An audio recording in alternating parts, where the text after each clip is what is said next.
Welcome to the Vandy Sports Podcast. I'm your host, Chris Lee. Our guest in today's program, Seabass of WNWS in Jackson, Tennessee. This show presented by WellSpire, Nashville's Learning and Development Center. WellSpire offers personal and professional development opportunities in a beautiful facility in the Gulch neighborhood. Stop by for an event with world-renowned speakers or host an off-site event that will wow your team or your clients. We thank our co-sponsor, the Well Coffee House, which turns coffee into water and has a mission to bring clean water to the world. Our news today, presented by Sutherland and Belk, an SEC sports-loving injury firm in Nashville. These guys will shoot you straight on your rights and options when you've been injured in an accident. Call them 615-846-6200. Get your questions answered. You can visit them online at sbinjurylaw.com.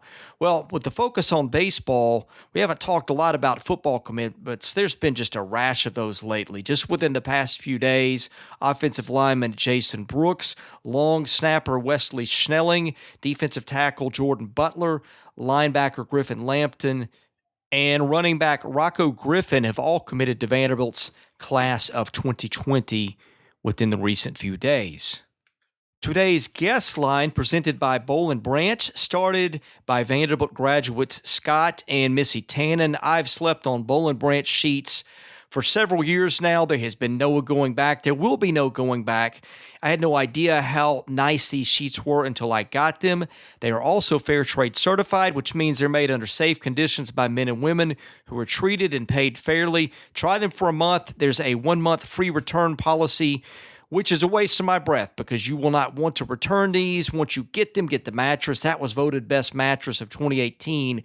Go to bollandbranch.com. That is BOLL. Enter the promo code Vandy to get $50 off your first set of sheets. Seabass joined us from WNWS of Jackson, Tennessee. He is a longtime podcast favorite. My man, how have you been? Thanks for joining us today. Seabass has been fine, but like my people negotiated with your people, Seabass would like to henceforth be known as the white coconut. I just don't think that works. I've been testing it out here on my local market, man. It's been doing okay. I'm just messing with you. Man, I'm doing great, man. I'm so stoked up for this weekend, just ready to go. I can't even hardly stand it, Chris Lee. I am ready to go as well. We are leaving Sunday morning. We could not get out earlier. The game time was, for me, the worst possible date and time. I was kind of hoping for a Saturday game because I couldn't go anyway, and then Monday, but that's not how it happened. So I will be there for Vanderbilt's second game on Tuesday, and covering from TV, we will probably stop in St. Louis so I can watch that and then get out and celebrate Father's Day with the kids and such. So, right. So you're getting to go to the series. That's awesome, bro. Yeah, it's a long haul, and as people that have listened to the podcast for a while know, my wife's family is from out in Nebraska. A lot of them are in the Omaha, Lincoln area, so we're going to combine some business with family visiting and stuff for the kids. And my daughter will have a birthday while we are out there as well. So we will celebrate that. So there's going to be a lot of moving parts in the Lee car, which, speaking of parts, I hope that holds together. We've about hit, I'm just hoping to get out of this year without going over 5 digits in car repairs for that one. That's the worst purchase we ever made. So let's hope we get there. Man, are we there yet? Exactly. Man. And my kids... Sounds like a Lord son. Yeah, my kids have a tendency, like, as soon as you close the doors on the car, it's like, no, it's not a car, it's a Mazda CX-9, which we will not be purchasing again. It's like, as soon as we close the doors, it's like that's their cue to fight. So that'll be interesting, too. Yeah, but at least the kids these days, they got their phones, right? And their toys. I guess David doesn't have one. Well, my kids have been lobbying for a phone. I had to change phones this week, too, because mine would not charge very well anymore. So they were lobbying for my cell phone, the old one. They are not going to get that. But they do have tablets and such, so that will be some distraction.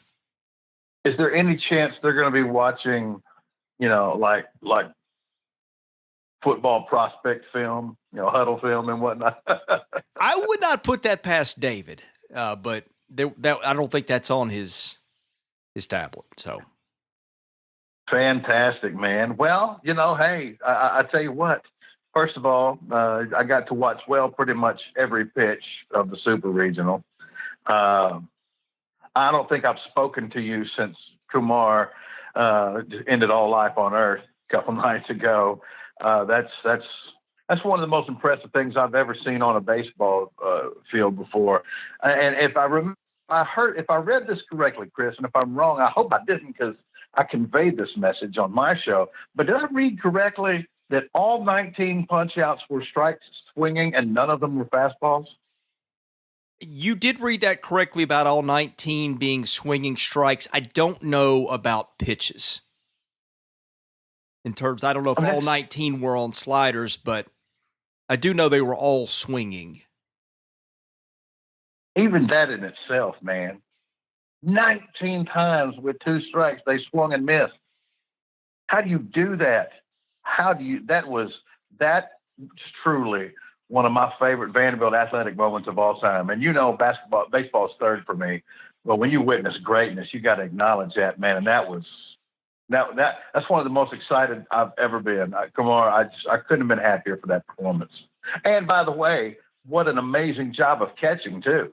Like I said, wasn't all fastball work all night long. So, had to be diligent behind the plate. And that's certainly something that needs to be acknowledged. Yeah, poor Philip Clark probably needed his hand iced when he was done with that one. But was that not the guy that I've been just raving to you about since fall ball? Yep. I saw him and I said, I've never seen anything like this kid. And I hate to talk in those terms because you set yourself up to look like an idiot, but we know it when you see it. Yeah. There's no doubt. He's been singing. He's been talking about that on air, off the airs, and Philip Clark's name kept coming up. And boy, has he been money. No, I mean Rocker. I mean Clark's pretty good too, but I mean ever since that outing in fall ball. Oh, I thought you were talking about Clark. Yeah, well, Clark's pretty good too, but I think his battery mate sort of stole the show in that one. Well, and I tell you what, as far as Kumar goes, I think one of the biggest things there is, he started out okay. It was all right. But, this is a dude that, at least unless I have this wrong, Chris, he looked to me like a guy who progressively got better as the season went on. And by the time he got to this point, I'm not going to say I'm not surprised he threw a no-hitter, because that's still tough to do, especially in super regional play. I expected him to show first round type of stuff, and he's doing that. I just don't know that I expected the utter dominance there at the end. And it begs the question, and I know it's been put on the board, and some people have said you don't mess with success and you don't mess with what has worked. But when it comes to that Louisville game and the importance of not losing that first game, I'm not talking about what Tim Corbin would do, Chris. If Chris Lee were the coach of this team, if he were managing this team, who would get that ball against Louisville? Okay, let me qualify this by saying there's a lot to the middle part of baseball. There's a lot to the way the team was built. There's a lot to the culture that Tim has established that I'm not privy to. So I don't know that it is entirely fair for me to make that judgment, because you never know how things will affect kids. But just based on what I've seen, I would go Rocker 1, Hickman 2, and then Fellows 3, Raby 4 is what I would do. That Louisville game, from a standpoint of them advancing, is the one that I think is the most important game of the tournament. And I wrote about this morning. You just don't know what Fellows you're going to get, but presuming that you will, or that they will go what they usually go, which is going to be Fellows 1, which means if they keep advancing, he'll pitch again. I think he is the key guy in the tournament for them. I guess, and I think that's probably right, but I guess that question creeps up as what you just said is, who am I getting? What fellows at this point am I getting? Because he did not look good in game one of that super regional. Of course, I think it was a week or so before we started out a little bit slow and then absolutely dominated. So you don't want to pull the trigger too quickly, obviously, but at the same time, we've run into this a couple of times, and I know it's really upset the fans to the point where they say, how have you not yanked him out yet? How have you not made that move? I mean, he's shown he's been able to work through things, but when the money's on the line, when is enough? And that's that's the thing. That's coach's job. That's why he's the best in the business. That's where he's built this program up. It's his job to make those type of decisions. And, it seems like sometimes the fan base says, nah, we think you're sticking with this a little bit farther than it needs to go. I think pitching management will be the key to the tournament. Now, there two things on Fellows.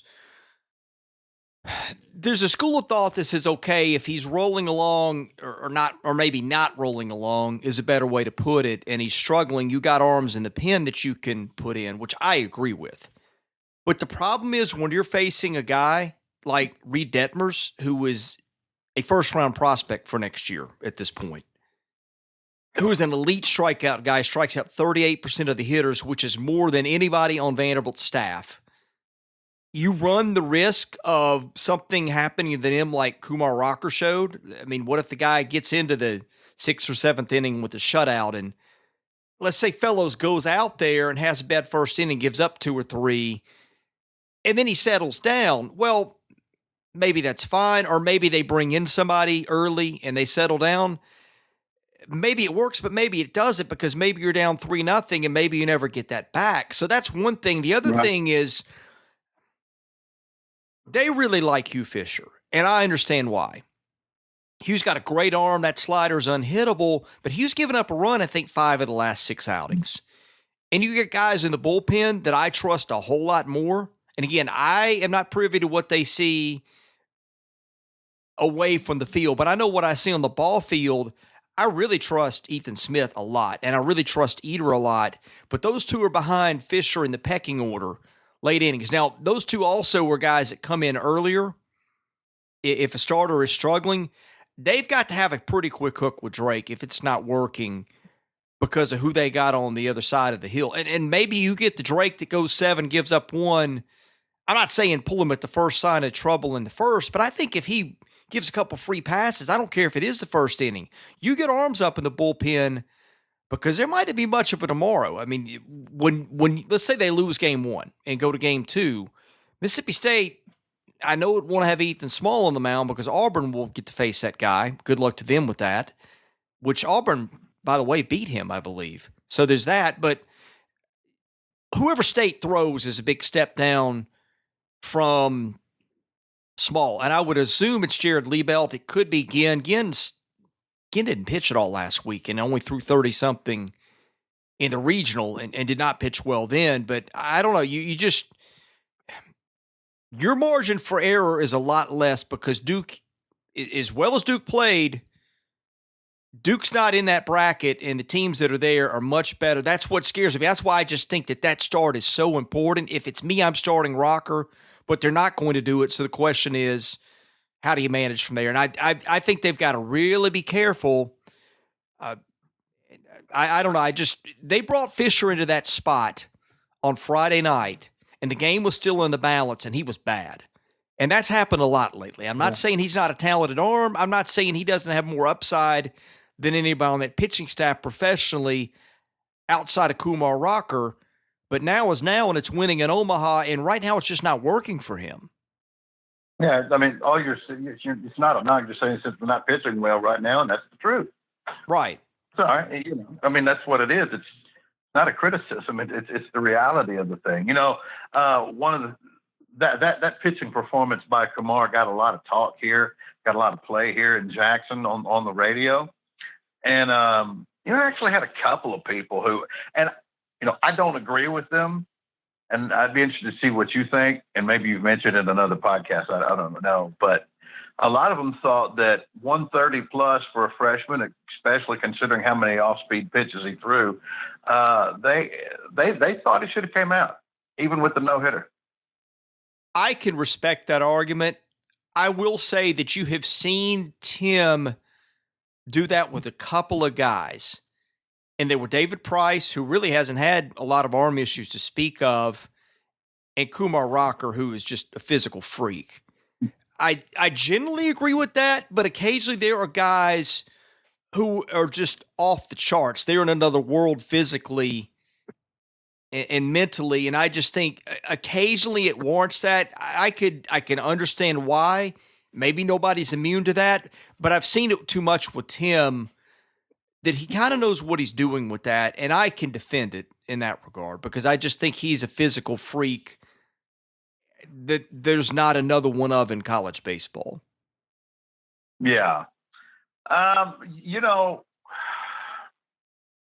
I got to tell you, to be honest with you, it looked to me, Chris, like, and look, I mean, you're not going to pitch 150, 160 pitches. That's just not necessary in that situation. But he looked to me, Chris, like he could have pitched another 3 innings. They still weren't going to touch him. You know, they didn't have a chance against him. They were totally, they were whipping all night long, clearly. There's no way you push him much farther than he did. I think if that were the end of the 8th inning, I don't think you could go into the 9th with 130 plus, but you never know. But the way he was dialed in, man, they weren't about to hit him. No. Now, he did look, as soon as it was over and he didn't have to go anymore, he looked gassed, but he sure didn't throw like it. He sure didn't, did he, Chris? Golly, Bill. And I love the emotion, but I love the way he's able to, you know, even when, what's the Duke's manager's name? Pollard? Is it Pollard? Yeah, Chris Pollard. Even after pulling that stunt, man, you know, I just love the way he had that. All right, yeah, you go ahead. Which, by the way, dude was perfectly within his right to do. I mean, it's kind of whatever, but, you know, I just love the way he's like, okay, well, here's what I think of that. You know, and just put them down, man. Just kind of makes you walk back to the chest, you know, the dugout with your chest stuck out. Yeah, it was the most incredible thing I've ever seen that I've ever covered. What was it like I'm sure you were up at the press box for that game, I would assume. Oh, yes. What can you let us in the press box there for a second? Yeah, well, first of all, nobody was using the words no-hitter, which I think is silly. I'm not at all superstitious. I would juggle black cats and mirrors and walk under ladders on Friday the 13th. But just out of not wanting to be that guy, I don't mention it. I mean, everybody, again, it's a little different the way he works because it happens so fast. But I think we were all in awe of what we were watching. I know I was. I mean, when you got fans of other teams that don't even care about your team and they're locked in and dialed, and they're the ones coming, hey, what about that game? You know, what about that Rocker, man? That was sure impressive. And I'll tell you what, man, I mean, we got unfinished business in Omaha, but when I start thinking about some of the arms in that rotation next year, you know, you know, it was like what with Mason and Kumar and I don't know, maybe Jack. What do you think? Well, let me just tell you some stuff that was on Fangraphs. I was looking over. Fangraphs has really started a great thing that I don't think I've seen this anywhere else. They've got mock draft boards for the next 3 drafts. And, boy, it's loaded with Vanderbilt players. They got Hugh Fisher is the number 12 overall guy for next year. They've got Eater 62. They got Ethan Smith, who I did not realize was a draft-eligible sophomore at 86. And Tyler Brown is on their list. They haven't ranked him yet, but they've got a couple hundred guys on there. So they got that. They got Rocker number 1 overall for 2021. And then they've got Jack Leiter, who is a draft-eligible sophomore at that point, number 2 overall for the 2021 draft. So, yes, I think the makeup of this team next year will change, and it'll be arms. And their lineup will be good, but it won't be what it is now. No, but you still have Austin Martin in it. And that's a great way that's called getting on base and moving those base paths. And Isaiah Thomas is also on that 2021 board. I don't know if they've got him ranked yet, but that kid is a guy who I could see slipping in, getting into the first round a couple of years from now, potentially. Man, that rotation is going to be disgusting, dude. Oh, I don't know how you settle on roles. Fall ball will be fascinating to watch because there are so many arms. You could even see Tyler Brown in the rotation. I would not totally rule that out. He's capable. Mm-hmm. Yeah. Yeah, of course. I mean, he's so, there's no doubt it's capable, but it's just, man, I don't want to take a chance. We got to have him on the back end, man. And they've also got Hickman on their board. They haven't ranked him yet, but again, there's a couple hundred players on there, and his name is on there for next year's draft board. No doubt. So, all right. Well, let me ask you this: what do you think about?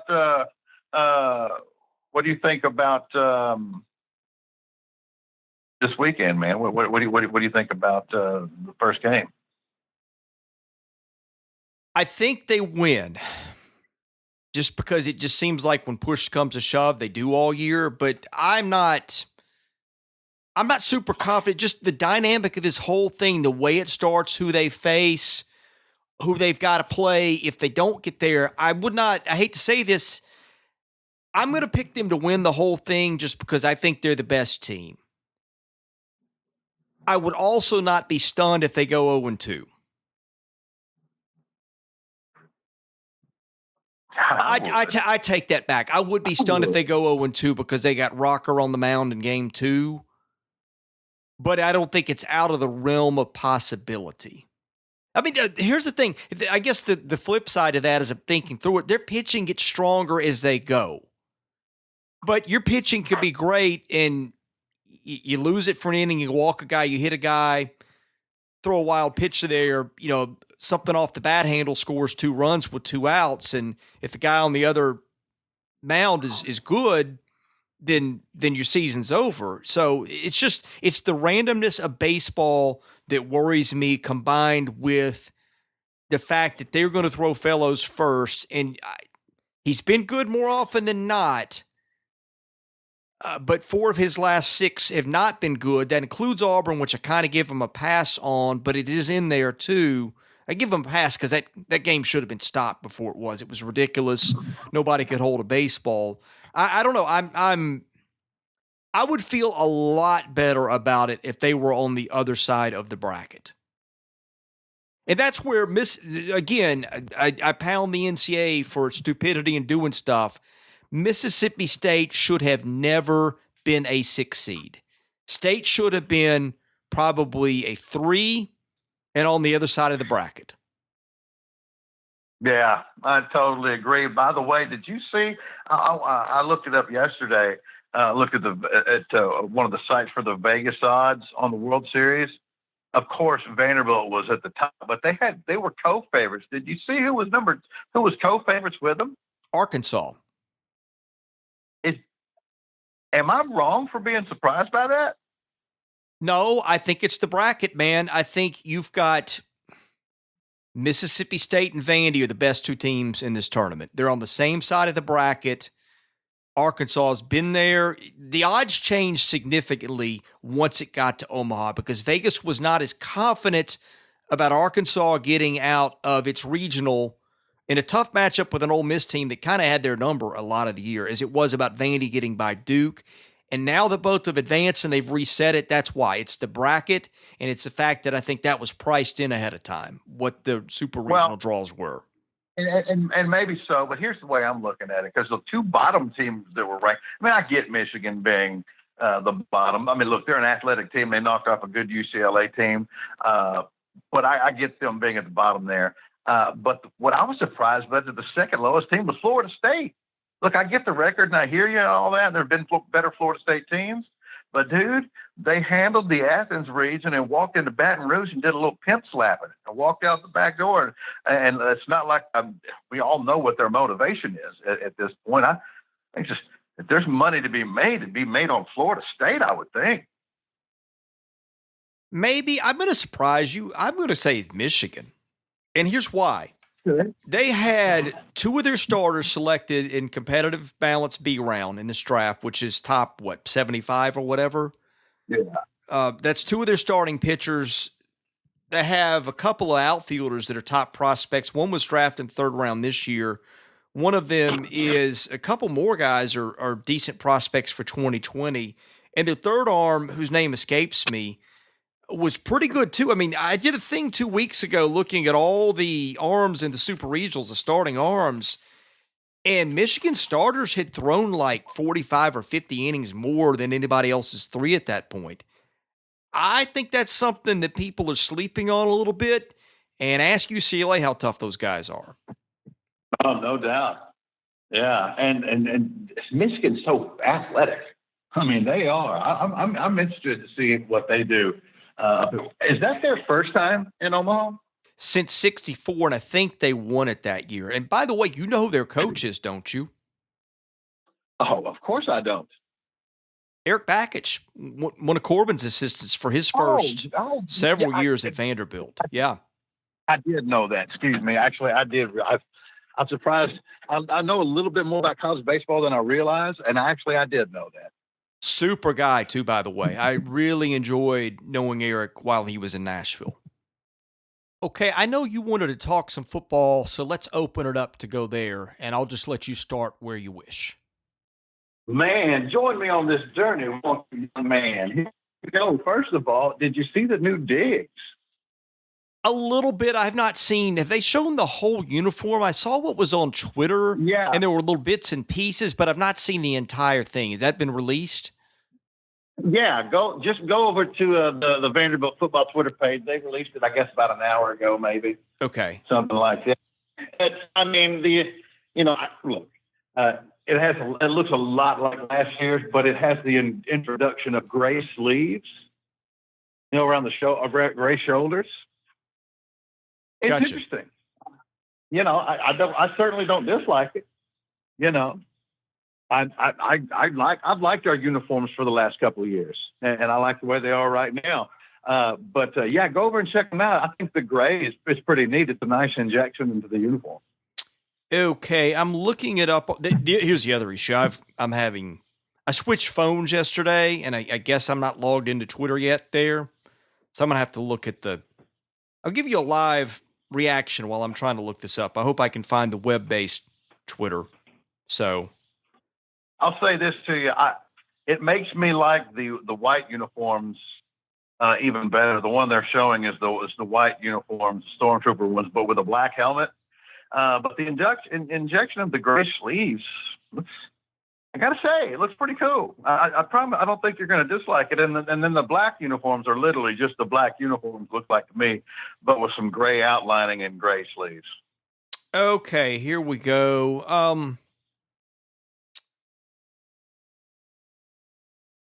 Yeah, I don't know. They're not bad, I don't think. But by the way, how many uniform combinations have they had now? Well, let's see. They don't use them all, for one. But we've got the all black. We've got what I'd like to see more of, frankly, and I don't think we will, but what I'd really like to see is the black helmet, black jersey with the white pants combo. Yeah. I really like that. We don't see that very often. But it seems like these days we see the main thing we see is the all black and the all whites. And I love the all whites. I do. I think the all whites are great. But as I look at this picture on Twitter, what do you think about that? The white ones, whites with the gray sleeves and the black helmet. I kind of like it. I think they're fine. I don't have a big reaction to them one way or the other. I think it's something that'll grow me. I don't think don't get me wrong, I don't think they're bad. I think they're a nice look. I just can't decide whether they are. And I'll tell you what I do like. I do like the numbers being bigger. I do too. Those numbers were hard to read from the press box at times, even with binoculars. Yeah. So there's that. I think they're fine. I don't know that I'm blown away with them, but I sure don't hate them. That's for certain. Yeah, it's not a massive change or anything like that. It's really just the injection of gray, and then as Chris said, the bigger numbers. You can see some of the stitching more pronounced, but man, they're progressive thinking, and they're staying busy with all that stuff. And doesn't that seem to be a theme, Chris? Aren't you getting that across the board, sports wise, that look, Malcolm's got a billion things he's got to work on, but doesn't it just seem like maybe there's an attitude shift? Yes, and let me address that in a second. One more thought on these. The stitching on the black uniforms is interesting, kind of the white stitching on the pants. I don't know if I like that or don't. One thing I do not like, and I don't hate it, but I just like the classic glossy helmets, and I kind of miss their old, maybe something between the huge logo and the one they used to have that was a lot smaller. But I could live with the helmet if it was a glossy. I don't like the matte. That's my last thought on the uniforms. Again, I'm okay with them. I think over time I will have probably more an opinion one way or the other. To what you said, yeah, absolutely.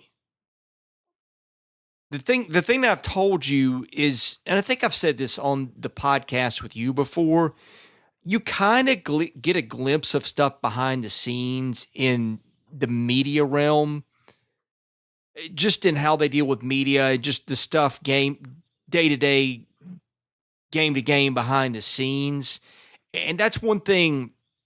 I mean, look, there were plenty of criticisms and how things were run with David. This is not to pile on him anymore. I think we've made our point, but you could see the stuff that the fans saw, and then you could see behind the scenes too, the stuff that everybody else didn't see, just how significant the cracks were and how they were run. I think this is the opposite.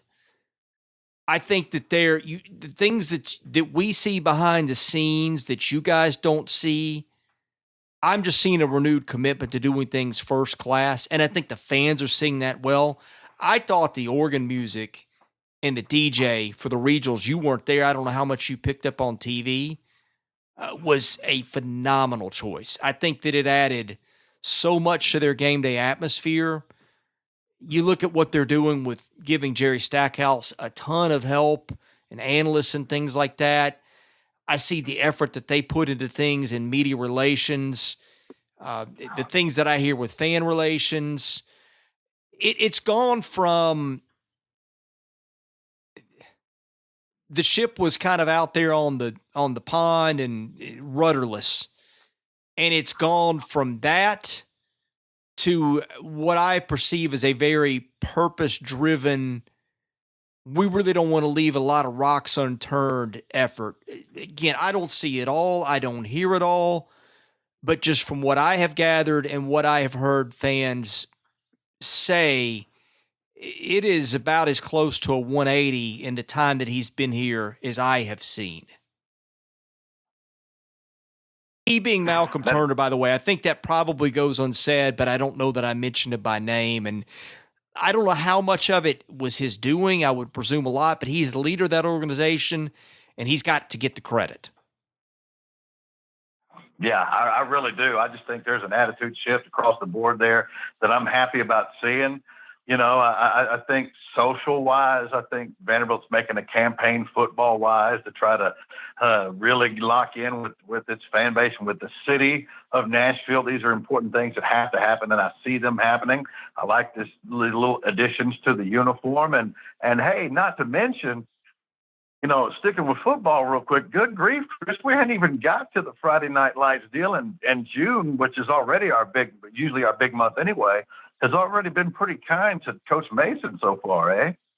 Yeah, he's got some really good prospects. The Seals kid everybody raves about, the defensive tackle Jordan Butler. I mean, the list of defensive linemen they have gotten with offers like that, especially at this point, since I've done this, is you can count them on one hand, I'm sure.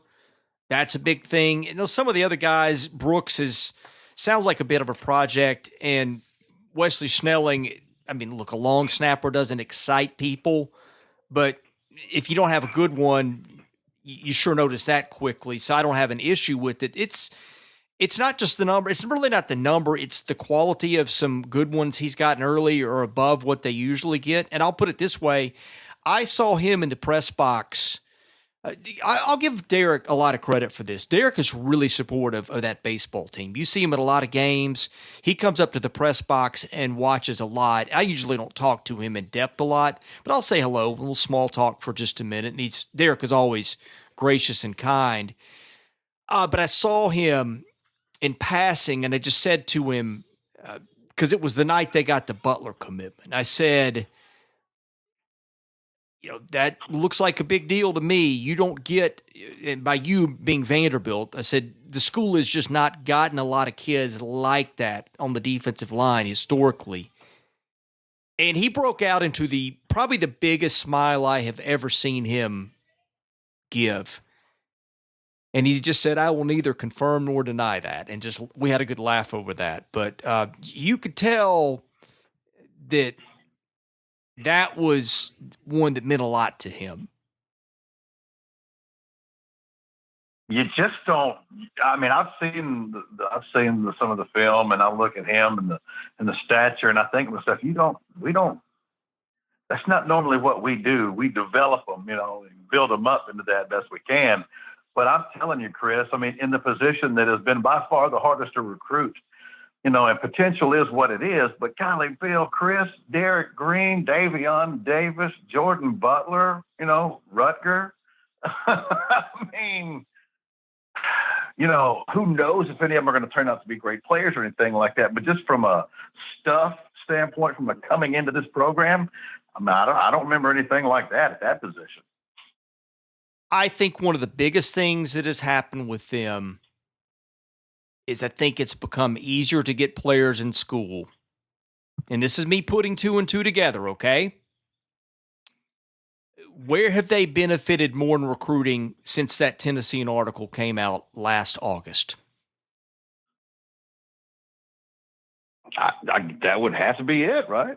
Yeah, I think it's big. I think that admissions being easier with them on players has really made a mark on that defensive line. Now, we'll see if they turn out, but all we can go by is what are these guys thought of compared to what the other guys that they've gotten at this stage of the game been thought of at that position, and there's night and day difference. Yeah, and these bodies, these frames that we're looking at, Chris, those are run stoppers. Those are guys who clog up the middle. I'll tell you something. Don't get me wrong. And there's that article probably has a huge part to do with it, but don't get me wrong, man. I don't ever want to go through or see anything like what I saw in that 59-0 game, and a couple of those games from that season. And not that they were anything special for stopping the run last year. Especially, I think about that Baylor game, good God. But I mean, I would have to think, maybe Derek and his guys sat down. So I don't give a flip what we've got to do. We've got to get some people in here who are not going to be moved at the point of attack and shoved back our linebackers, who are shoved back into our safeties, and we're giving up 8-9. I mean, when people are going for it on 4th and 8 and they run the football and get it, come on, Chris. Can't win on any level of football like that. And I wonder if he just, some of those ground beatings that he took, I think he said, look, man, above any and everything else, there's one thing that we're addressing and fixing with this program. It is this. I remember last fall when I was hearing some pretty specific chatter that he might be about to lose his job, which I don't think was any coincidence that he started kind of shopping around a little bit. I don't blame him. I don't judge him. I would have too. But it changed quickly, I don't know, right after Halloween. And the thing I was told was Derek just has not been given a fair shake. And to some degree, maybe to a large degree, that holds some. I don't know about fair shake. I mean, there's some in-game decisions that he could have done better with that has nothing to do with Vanderbilt. And you hope that he has learned and moved on from those. But it is fair to say now you're seeing these defensive linemen get in school now, and you know what? Talent sure erases a whole lot of mistakes. I mean, Derek is hardly the only coach in the Southeastern Conference that I have seen make a poor decision in a game day environment. You've seen some good ones do that from time to time. But those other places, and look at Les Miles at LSU, for example, talent erases a whole lot of that stuff. Derek never had a big margin for error. And I think this and the stuff with facilities and maybe a new stadium and whatever have got the ability to level the playing field for him significantly. So in that regard, I think my source on that was on to something. To the end. encouraging that maybe in 3 years ish, we're really going to see just exactly who this is as a football coach? Maybe. I still want to see some game day stuff with decisions get rectified. But you know what? If he does that, I think he's already shown he's got a reasonably high floor. And I think it's fair to say perhaps the ceiling is, and I thought that his ceiling was capped around 6 wins. I mean, maybe you get lucky somewhere and win the 7th. I just didn't see them being an 8 or 9 win program. I think maybe they are. Maybe he can get there. You cannot anoint him or predict him for anything yet because he's not done that. And he's had his chances at times. But I will tell you this. I was talking to someone who's really familiar with that program. And Derek has won his share of some not high profile battles against Georgia and Alabama, but he's won a lot of recruiting battles the last few years that a Vanderbilt coach typically has not won. I mean, you can accept James Franklin on that, but in hindsight, I think a lot of James's recruits were overhyped. But James won. James was a really good coach. I don't know that he was everything as a recruiter that he was cracked up to be. That's a whole other story. But I said, what do you think the difference is with Derek getting some of these kids now that maybe he didn't a couple of years ago? And the response was, I think he's a whole lot more confident now. And when kids and parents interact with that, it makes a difference. And I can see it when I deal with him, just privately. I can see it when I deal with him at press conferences in a public setting. He is a lot more at ease. I could just tell being around him. I think that the end of that season put wind in his sails. And I will tell you this, that guy is exceptionally well-liked within that program, within that campus. And I think that goes a long way too. And absolutely that helps you in recruiting. Yeah, I know I like him. I'll tell you what, though. I think that's probably 100% correct. And I'm excited. I guess I'm excited the most to say that, even though he doesn't have a winning season yet, and I get he's got to start doing that. I totally agree with critics when they say that. I mean, I think he's about to be armed with more than he's ever had, And I think there's something to be said. Now, you talking about the interactions that you've had with him lately. I think it just basically says one thing. Derek Mason is where he wants to be. You know what I mean? That he's comfortable in every part of his aspect of his program, and he sees, Malcolm Turner, what he's doing, and some of the things, some of the changes that are on the horizon. And I think Derek truly is comfortable. This is his place. It is his program, and this is where he wants to be, truly. And I'm sure he would have said that at any time throughout, but I doubt it was ever more true than it is right now. Oh, I agree with all that. They've got to do it first, but I just remember the first 3.5 years we did this podcast. I just looked at them and watched how things operated, and I just shook my head, and I felt bad for the fans because we're like, and the people there too. I'm like, no organization should run this way. I just don't think I'm going to be doing a whole lot of those podcasts in the coming years. That's good news to me because that means we're going to be talking about a bunch of Commodore wins, Jack. Hello. Mm-hmm.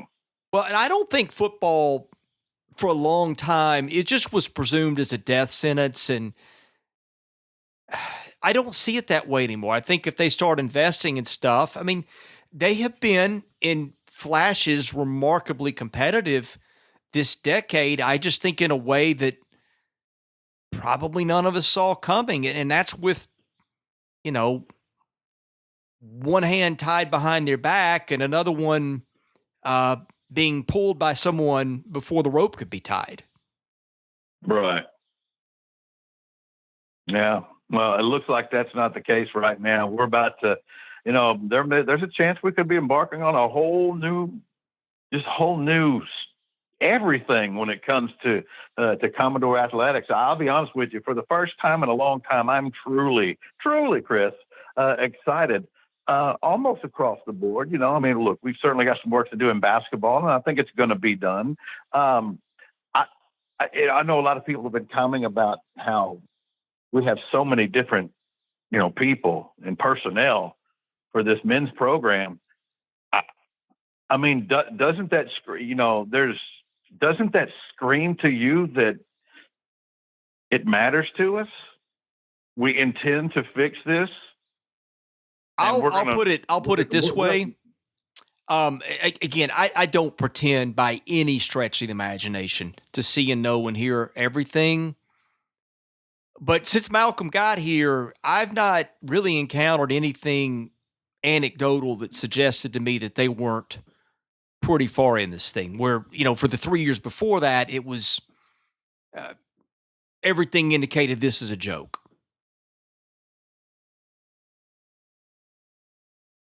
Should we?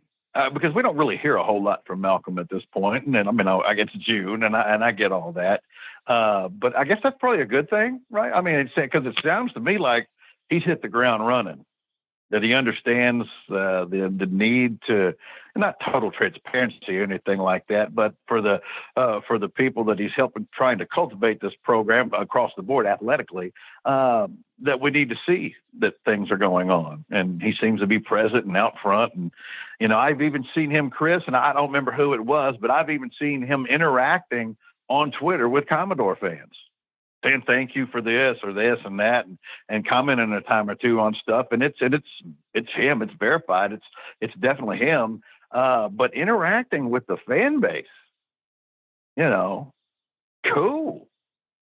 Oh, I think he's been really visible. Now, I think that there is a limitation to what he can communicate to the fans right now in a way, because I've said this a million times, they've got such a deficit to make up in terms of facilities and other stuff, and fan base is another thing. I think building a fan base back is really got to be close to the top of his list of priorities, because that's concerning. They've got an old fan base in a lot of ways, and it certainly has not grown the last 4 or 5 years, other than maybe in baseball, which is a different animal. But right. Everything else, it is not. It's demonstrably not grown. So there's that. I think there's a limit to what he can communicate and tell the fans, because fans want answers, and they should. But again, he just got here. He got here in February, and it's the middle of June. And now they're tied up in baseball and that takes part of his time. So there's a lot of stuff that's got to be done, a lot of capital that's probably got to be raised behind the scenes. So I think there's a limit to what he can tell fans. Again, I thought the open letter 3 weeks ago or whenever that was very well done. I see him out and about at a lot of games. I see him interacting with a lot of people. I see him making an effort to interact. I see it on social media. I would give him pretty good marks in the communicating with the fans aspect, all things considered. Absolutely. Go get them, Malcolm. Now, real quick, on some of these cats that they've got in the fold. By the way, Chris, I mean, this could be a very fruitful weekend potentially as well. There's some studs coming in this weekend. You know what I'm saying? I mean, there's some really good players here. But before they come in, this class, I know you mentioned Jason Brooks. Jason Brooks is from Dobie. Man, I grew up watching Dobie play down in Texas, there in my hometown's district. And always liked Dobie. So I took an interest in this cat and watched this film. I mean, is he green? Yeah, but there's certainly potential there, Chris. There's no question about it. And, the frame is there. The level of competition is pretty high.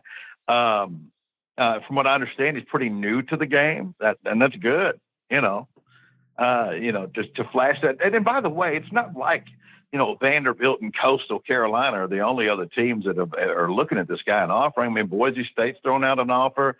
I think SMU, UNLV, Colorado State, and schools like that have already come through with an offer. This could be one of those guys who is a little bit of a late bloomer when it comes to the game, but I mean, there's certainly potential there.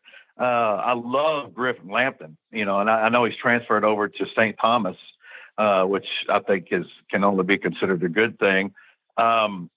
I like him a lot. I'm interested to see the Rocco cat, the running back out of Georgia. Certainly fast. No question about it. I know some people aren't as high on him as some of the others. And I don't know if it's level of competition or what it is, but I mean, dude, he's certainly got wheels. There's no question, but I know they have bigger fish to fry than that in the running game. And I know one of them is Elijah Green, and I know everybody certainly hopes they can get him. That'll be great. But, some of these additions that they've made to this class, man, I'm really liking what I see right now. And the thing about, bringing in the long snapper on the full Scally, look, I mean, ideally it would be better if you didn't have to use one in that case. But man, I'll tell you what, Chris, and I think I read where I think maybe Sean said something about he's already snapping at an NFL level, time wise. Hey man, you want to how the first time you lose a game, because of a terrible snap on a field goal and terrible punt snap that's so slow, either goes over Holmes' head or gets blocked or rolls back there to him. When you start having those problems, man, you'll be begging for a scholarship snapper. And if he's one of the top 5 snappers in the country, man, I say bring it on, man. That's a peace of mind that I always want to have. I got to have a good snapper. And if I got to use a full Scally to make sure that happens, then so be it. Yeah, I'm totally with you. Again, that's one of those like kicker that, you don't appreciate it till you don't have one. And that's the whole point. I mean, is it sexy? No. I mean, good grief, no. You want to have you want to use a scholarship like that on a big 4-star tackle or something like that. And I get all that. Maybe we'll get that. But yeah, he's peace of mind. He's insurance. He's, if he truly is a top 5 snapper, he'll be the closest thing to being a sure thing in this class. Do you want to hit the mailbag before we end the show today? Yay, man. Come on. Yeah, all right. Of course you do. Today's mailbag is sponsored by Vanderbilt fan and independent insurance agent Josh Minton of Brentwood. Do you need home, auto, motorcycle, renters, landlord, life, or commercial insurance? Josh is the guy to contact. Call him today, 615-933-1979. Email him at josh@hqinsurance.com. Follow him on Facebook at JD Minton HQ. He's my insurance agent, and he's a great one. Give him a try. You'll be pleased. And again, help the people who help our podcast. Mr. Vandy wants to know what you think of the football commitments so far. I think you have basically answered that, but I will leave you room to elaborate on anything that you have not. Well, I will just say this. I appreciate the question, first of all. And yeah, if you're listening to this podcast, we kind of did that beforehand. But, and I kind of alluded to this a little bit last week, but Chris, I think we have 7 commitments, right? Well, 8 counting Wesley. But other than him, man, we're targeting the 3 states that I want to be in the most, period, of all the other states in the union. If they're not Tennessee, I mean, there's no states that I want to cultivate more than Texas, Florida, and Georgia. And that's where they're all from. That's where they're all from right now. And some of those are some really good programs, no doubt. Hey, man, I'll take that all day long. That doesn't guarantee a thing that you could get a great player from Idaho and get a crap one from Florida, obviously. But, man, when you're talking about level of competition night in and night out, those 3 states are as good as anybody in the country. Yeah, maybe the best 3. That is very well said. So I like that. And Chris, I wonder, is that coincidence, or is that something that I wonder if Coach Mason, and some of his connections within the recruiting game said, look, I mean, we got to make a conscious effort to be here.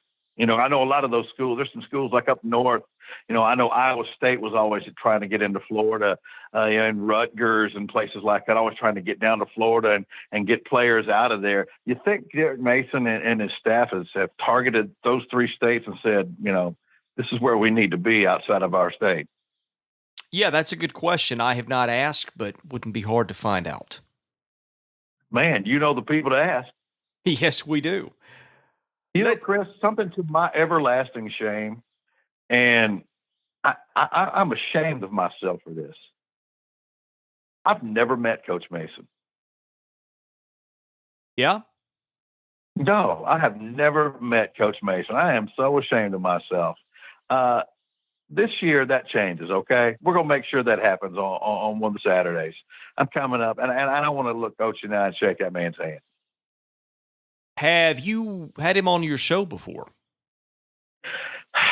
I'm trying to remember. I remember I interviewed James Franklin and Woody and Coach Johnson, but I'm trying to remember if I've talked to Coach Mason.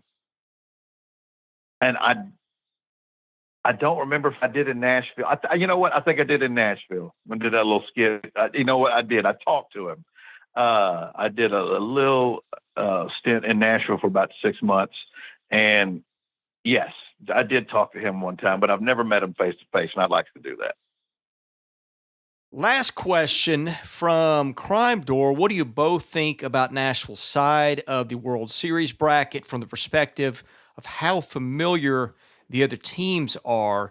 Obviously, two are from the SEC and the other is an annual non-conference rival. I think Vandy is 6-0 against them this year. Is that an advantage, disadvantage, or just a strange dynamic for Omaha? You tack that one first. Man. Maybe this is a dumb answer because they are 6-0, but it feels like a strange dynamic. Here's why. The Louisville one was a midweek game, okay? So it's different in terms of starting pitching, although Louisville really rolled out the arms. Vanderbilt's 4-0 against Auburn, but Auburn wasn't playing super well. This team has kind of hit a different level. You got Williams and Holland hitting, and Julian, I think, is hitting better too, which was not the case. Those kids have carried them. So now I think Vanderbilt's pitching, when it's on, can shut down about anybody, so maybe it won't matter. I think Vanderbilt's a lot more talented, but Auburn's a little bit of a different team. Mississippi State, I know that they beat State's ace.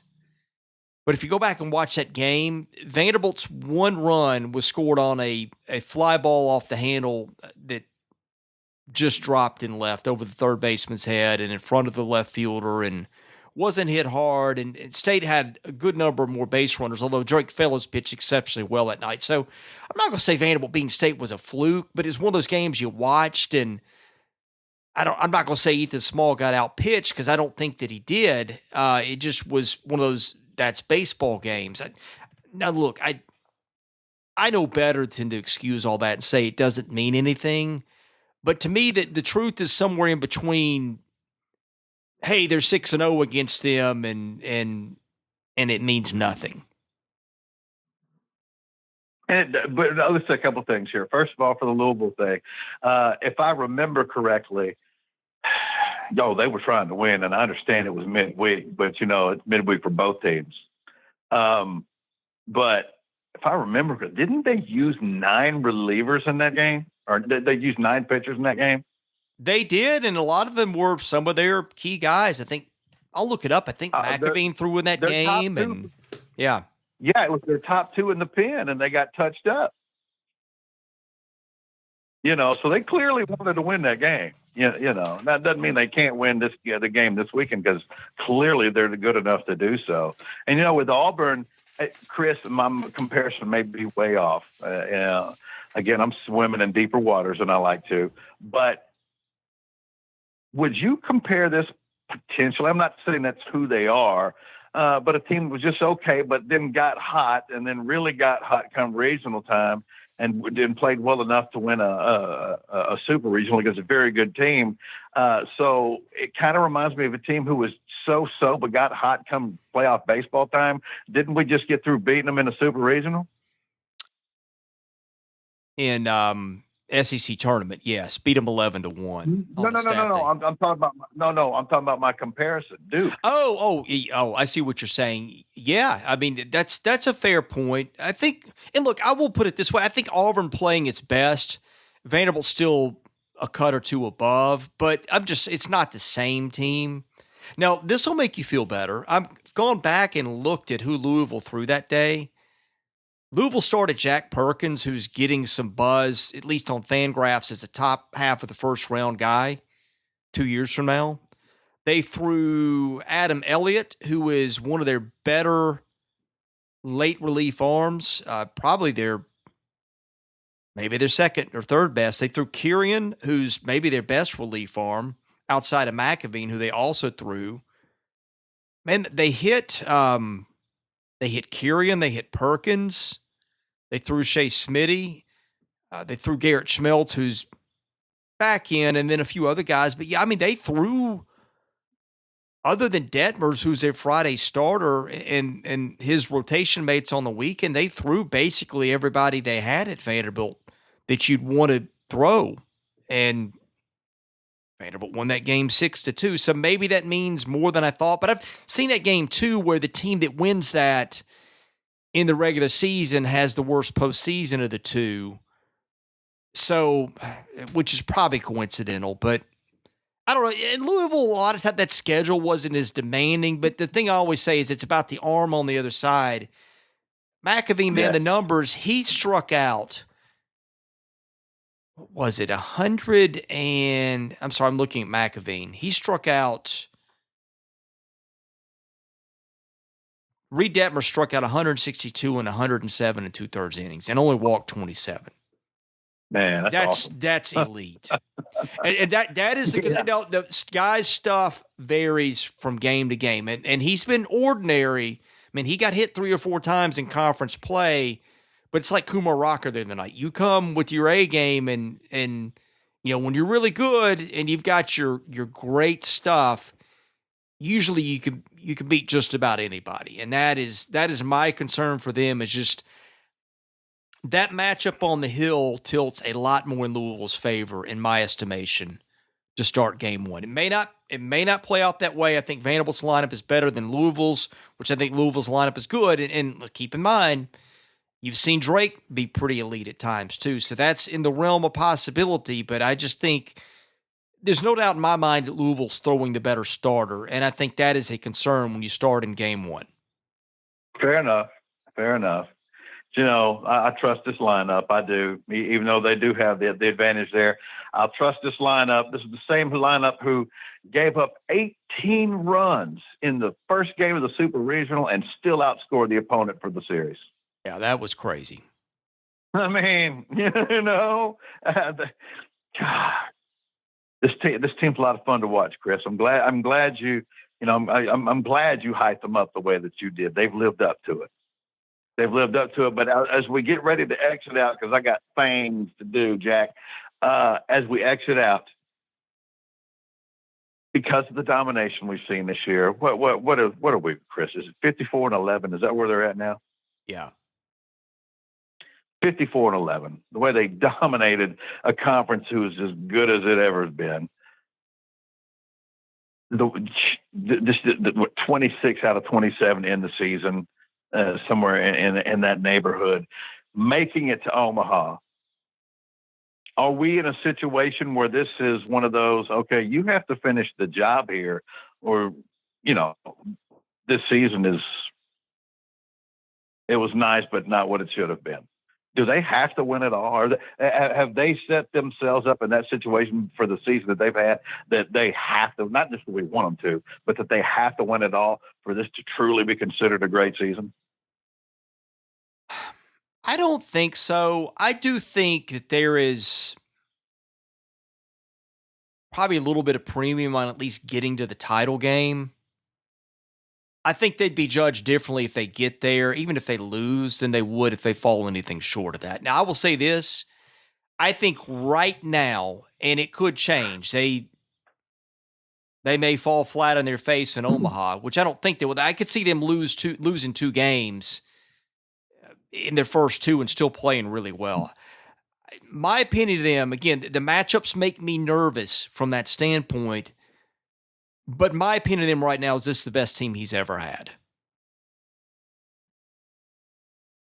Well, then if your opinion that this team is the best team he's ever had, then I don't need to ask you the question that I was going to ask you to bottom line it all: who's winning the national championship? But Chris, I think you just answered it. I'm going to pick them, but it's not write it down on ink and bet the house by any stretch. Good enough for me. That's a wrap for the Chinchilla. All right, Chinchilla, where can we find you online and on the air?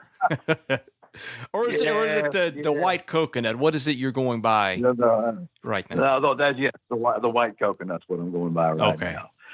So you can find the White Coconut online at WNWS.com. We're at Cheap Seats Bass on Twitter.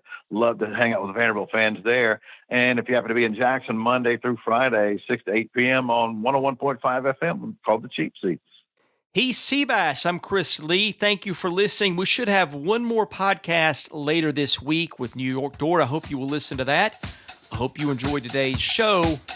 And keep listening because we will be back with another one of these quite soon.